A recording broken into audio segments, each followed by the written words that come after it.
उपमुख्यमंत्री अजित पवार यांनी माळेगाव नगरपंचायतीच्या प्रचार शुभारंभाच्या जाहीर सभेमध्ये निधी देण्यावरून अजब वक्तव्य केले।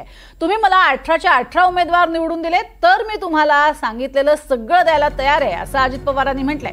मत देणं तुमच्या हातात आहे, माझ्या हातात निधी द्यायचा आहे असं विधान अजित पवारांनी केलंय आणि त्यामुळे चर्चांना उधाण आलंय।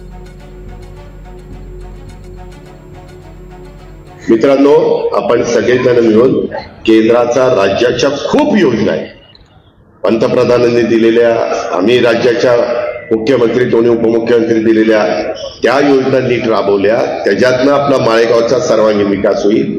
बाकीच्या सगळ्या गोष्टी तुम्ही डोक्यातनं काढा।